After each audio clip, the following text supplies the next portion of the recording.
5 years of living full-time in this thing, this is the most unique place our RV has ever been. Attending Burning Man can be a beautiful, eye-opening experience, but it can also test you. When you are at the whims of Mother Nature, dust storms, heavy rains, even fire tornadoes. People say Burning Man will absolutely destroy your RV. Well, we brought ours anyways. Here's what it's really like, what we learned, and what we will never forget.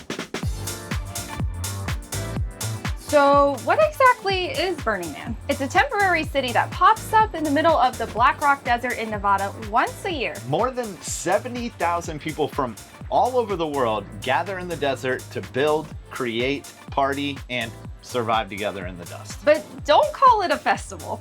It's a community that's built around 10 principles, including gifting, leave no trace, and radical self-reliance. If you're going to Burning Man, there's a lot of prep involved. In fact, people spend their entire year creating art and planning how they're going to attend Burning Man. We definitely did some planning. Ours lasted quite a few months. Between buying a shade structure, prepping the RV, getting bikes for friends that are flying in from across the country, we put a lot of work into being prepared for this. And even got a storage unit for all of the extra supplies. And all of that work leads up to 1 week of trading normal life for living in the playa, and for us, bringing our RV into one of the harshest environments in the United States. But first, we had to get there. Okay, about to hit the road, and this is everything that's not going to Burning Man.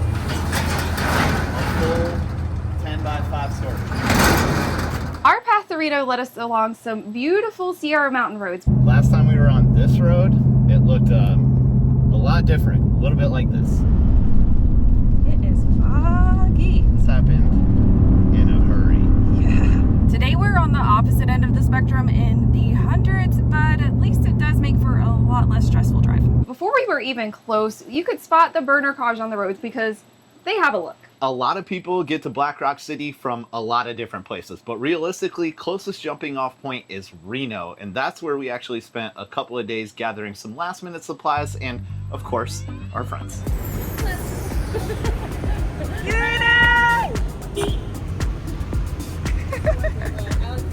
We stayed at Sparks Marina RV Park, which essentially just turned into a staging area for RV burners because the vibe was already buzzing. We also spent this time to decorate our bikes, which people do in all sorts of ways. You can add fur, stuffed animals, literally whatever you want as long as you are lit up. We did all the above. It's a bike decorating party. Where's your bike? Right here. What are you doing for it? Good job, guys. You did really good. Good job. Oh yes, we are ready. The gang is ready.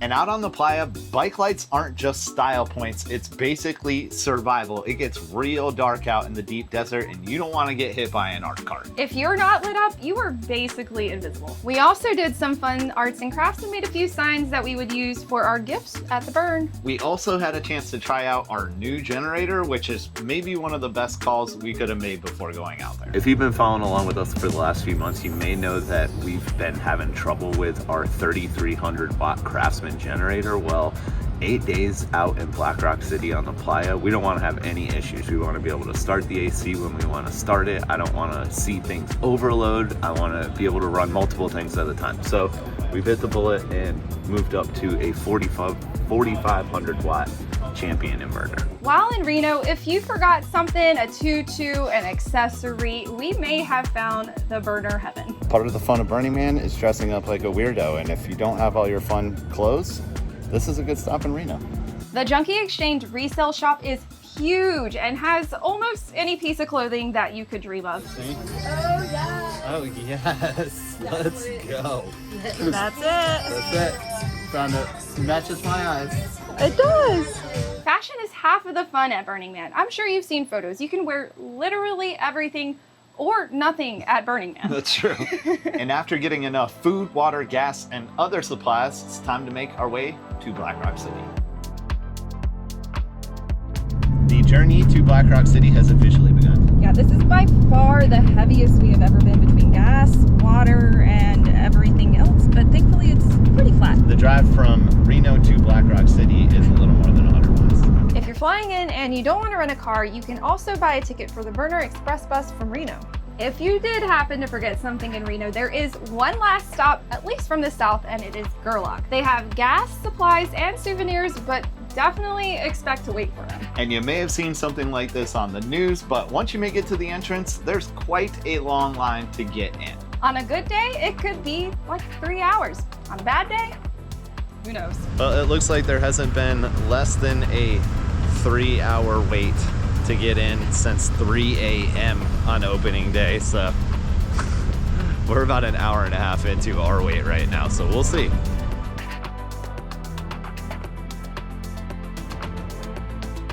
Things are not going swimmingly right now. Yeah, good morning, by the way. It is morning now. We arrived to this line somewhere around 2 o'clock in the afternoon yesterday on Sunday. It's currently 6 o'clock in the morning on Monday.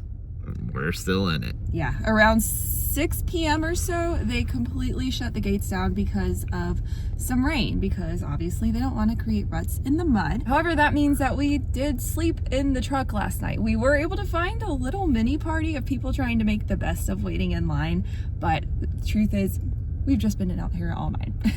But hey, today's a new day and line is moving again, so we'll see how much longer it takes to get in. I'm not trying to put a damper on Burning Man, but Still can't see the gate. can't see the gate. 16 hours later, we finally made it inside the gate. Not ideal, but it's all part of the burn. But our suggestion is come prepared. Bring plenty of water, drinks, snacks, and board games, something to keep you entertained if you end up in that situation. And also keep your dial turned to their radio station because it'll give you updates along the way. And the greeters shared 5 strange but very wise pieces of advice for us. Rule 1, alcohol is not water. Rule number 2, drugs are not food. Number 3, sleep every 3 days. Number 4, if you hate everybody or you feel like everybody hates you, eat something. Or take a nap. Now, rule number 5 didn't make sense until we actually got out there for the first time, but art cars are real. If you know, you know. And once you finally roll in, if you are a first-time burner, make sure you ring that bell, roll around in the dust, and guess what? You are finally home. Here you go. Oh, there's a dust angel. Oh! Good job. Good job. Nice job. Here. Woo! Woo! Yes, Dusty, embrace the dust, my friend. Thank you. Our first afternoon was mainly just spent setting up our camp. Burning Man dust is known to destroy your RV, so we went through all the precautions. We put up Reflectix, we sealed up the seams with tape, we put down a drop cloth, and even set up a huge shade structure outside of our RV. And what's great about Burning Man, it's a great community, so we even had help getting it up from our neighbors.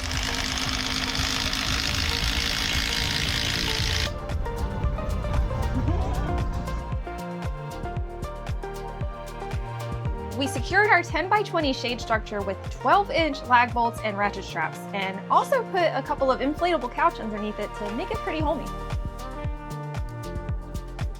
Even with all of these precautions, dust still got everywhere, but we'll just wear it as a badge of honor. You may not know this about Burning Man, but money matters nothing out there. The only thing that you can buy is ice. We got a new wagon, put it to the test, and I'll tell you what, that thing is gold out on the playa. Now that we're all set up, it's finally time to go explore. Your first time going out into the deep playa at night is one of the most overwhelming experiences ever. Look at it like this, Burning Man's part art festival, part adult playground. It's so much bigger than I ever thought. It's so crazy. You'll stumble across giant slides, huge tetherball swings, ski ball, pretty much anything that you can imagine, even a huge dinosaur that you can climb on. But just know you climb at your own risk.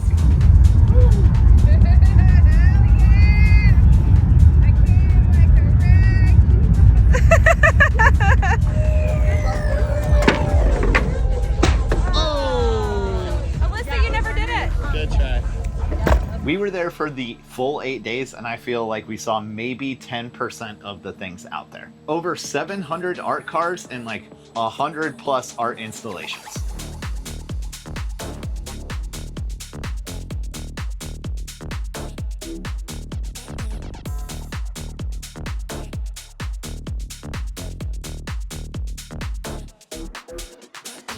Let's see.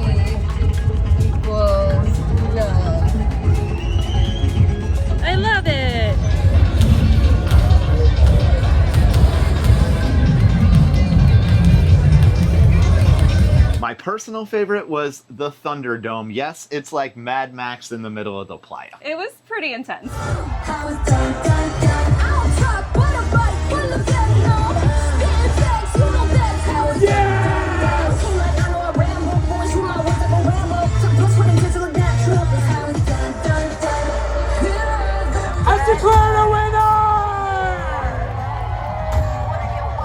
And I, like a child, really enjoyed playing on the adult jungle gym. Nice! Look at you!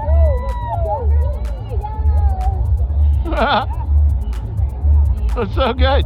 Oh wow, look at the dismount. As we mentioned, fashion has no rules at Burning Man, but there are a couple of optional guidelines. One day it's Tutu Tuesday, the next it's White Party Wednesday, and anything imaginable on the other days. Some people spend crazy money on their outfits. We all kept it pretty low key. Goodwill, vintage stores, and as you saw, the resale shop in Reno.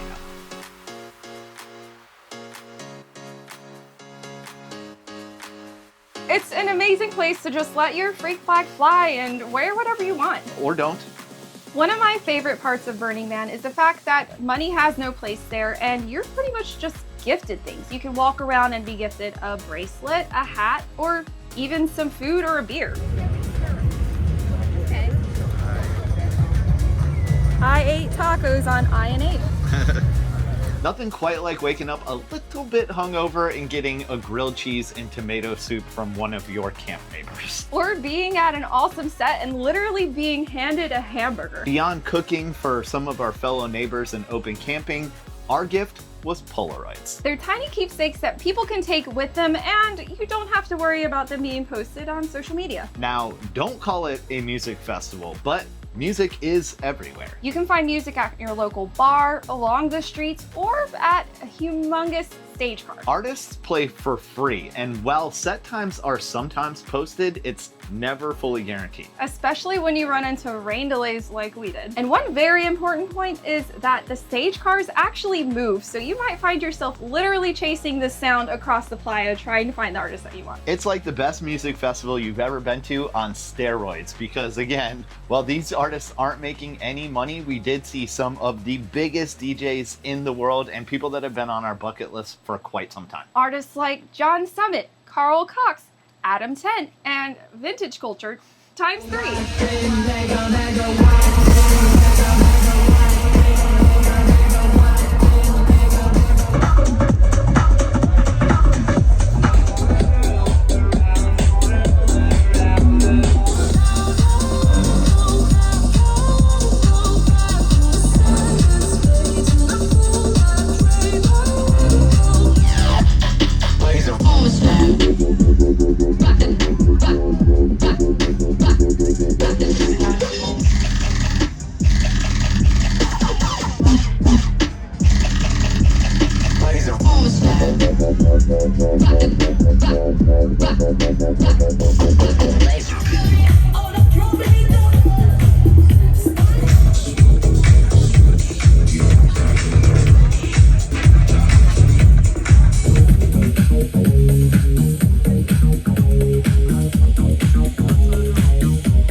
Kind of the beautiful part about the whole music thing is a lot of these DJs are playing multiple times throughout the week, so if you missed them once, catch them somewhere else. In order to get around Black Rock City, there are 2 methods. You either walk or ride a bike. And this place is huge, so I'll tell you which one I'm choosing. Bikes are your lifeline at Burning Man because this place is huge. I think it's 8 miles end to end. With a speed limit of 5 miles per hour max, you're going nowhere fast, but that's part of the vibe. It also gives you a chance to go a little slowly and look at your surroundings. But wherever you go, always bring a bike lock because intentionally or unintentionally, bike theft does happen. Now this is very important. When you bring your bike out into the deep playa, especially at night, never lock it to something that moves.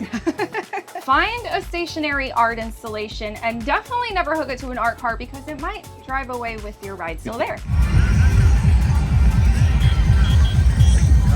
But the playa is not very friendly to your bike, especially after you've experienced a little bit of bad weather. It gets a little rough out there. So you're gonna wanna make sure you bring some tools to repair a bike and definitely bring some extra bike tubes. If you don't listen to us and bring neither of those things and you run into trouble, there are some camps that actually gift bike repair to people. In fact, one of our neighbors in open camping fixed almost 200 bikes while he was there that week. Yes, it's crazy. But a broken bike might not be the only thing that throws a wrench in your plans. Now, the playa is known for extreme weather. Less than an inch of rain can shut down the entire event. As we saw. Oh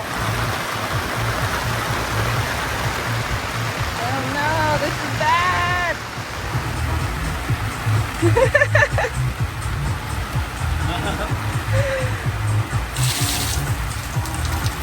I mean, the shade structure holds up good. Yeah. I just don't want it to collapse from... No, I agree. Good call. And a big dust storm will probably leave you scrambling for shelter. The best route is to find a nearby camp that looks sturdy and is willing to take you in until it passes. Or you can do like we did and hunker down an RV and create our own party.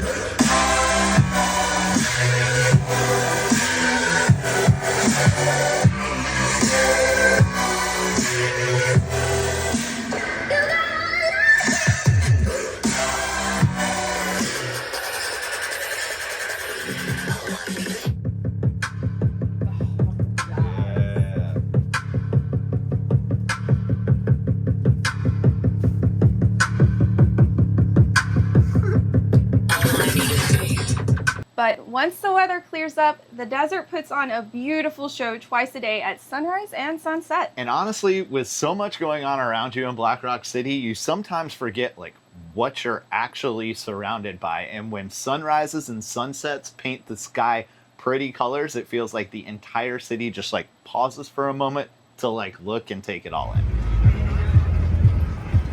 So pretty. It really is a choose your own adventure at Burning Man. It can be an art festival, it can be a music festival, a daytime festival, or a nighttime festival. And unfortunately, that means you're not gonna see everything. And we kind of chose our schedule, and we were mostly nighttime into early morning people. In fact, we saw the sun come up 3 different times. Our favorite morning, which happened to be a bucket list item, was seeing Rufus du Sol at sunrise, which was simply magical. Now, I know it can be a little tough. You've been dancing your face off for hours all night long, and then 4:30 comes around and you're like, can I make it? Those hours are really, really tough, but then you start seeing the morning crowd coming in, the energy starts to rise, and you realize this is what we were waiting for. Yes.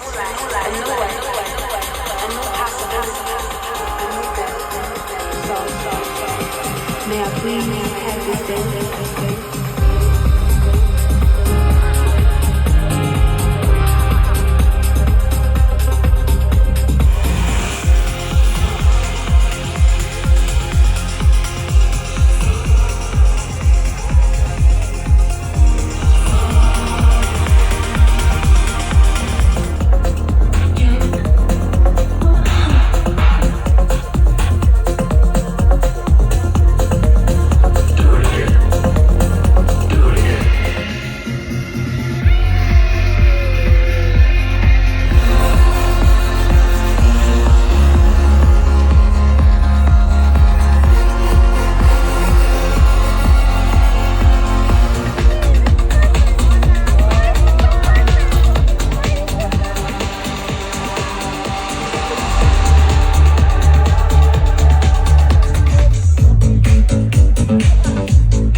And after a long 7 days, the man burns. The burn is fire, chaos, community, and the wildest fireworks show that we have ever seen. Just think about it. It's like 70, 80,000 people all gathered in one spot for this single moment. It's crazy to think that some artists put all of this work to build this incredible man structure, and now we just get to watch it burn.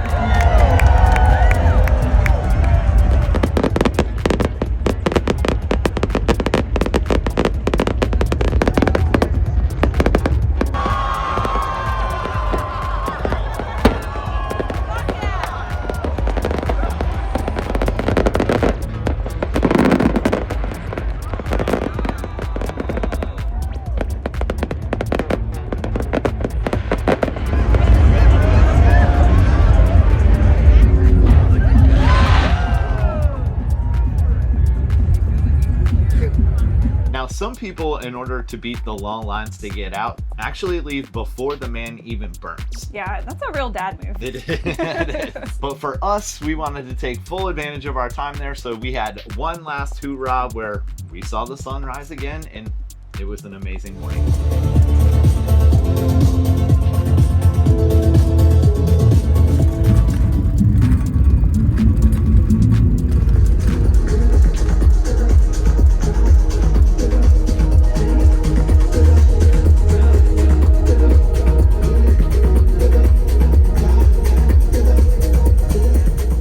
When it is time to go, the line out is pretty long. It's not as long as getting in, but it still took us about 5 hours to get through it. And while you don't gotta go home, you do gotta get up out of there. And for us, and like many fellow burners, it was back to Reno to stay at the Grand Sierra Resort. The cool thing about that casino is that it's actually burner friendly, which not all of them are. And they even had a DJ at the pool and a really cool after-burn party for the guests. Kind of the main reason we stayed is because they have room for RVs to park in their parking lot, and they also have an RV park. But if you're gonna stay there after the burn, make sure you book way ahead. Quick side note, Sparks Marina, where we stayed at before, actually does not allow burners there after the burn. Now, after a few days of cleaning our mind, body, and souls, it was time to clean the RV and truck. We made the decision to buy an unlimited car wash pass so that we could run our truck through multiple times, and we still came up with dust. It's been through 3 times already. So close.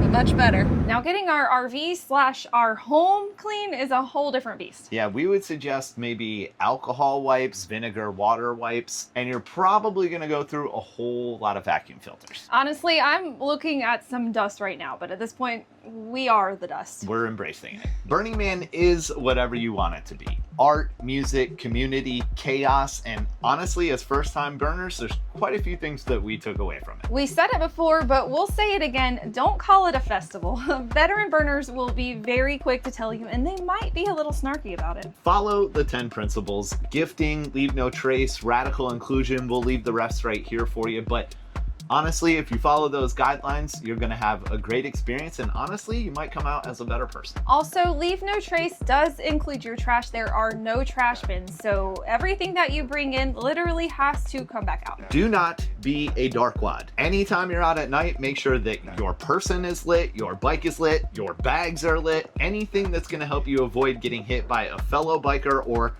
even worse, an art car. You cannot have enough LED lights. Don't expect to have service. Warn your family, your friends, your boss if you need to. You may possibly get a bar here or there with that many people though. It's not real service. Make sure you make a plan before you go out, and do not use art cars as meetups, because we lost 2 hours one night when we got separated, and thankfully we all realized that we needed to come back to the RV. And everything was okay, but it was very stressful. Along those lines, make a backup plan. Make sure you bring a cup. Bonus points if you bring a carabiner to hook it to your person or a bag, because you never know when you're gonna come across a camp that's gonna give you a non-alcoholic, an alcoholic drink, or maybe even fill your cup with tomato soup, which, by the way, was absolutely delicious. Be as prepared as you possibly can for any or all of the elements, because one year it could be a mud fest, one year it could be a dust storm. We had a little bit of both this year. You never quite know what you're gonna get. So we survived our first burn, and our RV survived, sort of. So would we do it again? Absolutely. Thank you guys for coming to hang out for our very first Burning Man experience. And if you're thinking about bringing your RV, hopefully this gave you a real look at what it takes. And if you have any questions about our preparation, our setup, anything, just leave them in the comments below and we will do our best to answer them. Hope to see y'all there next year. And until then, y'all keep on exploring and stay lost. Bye.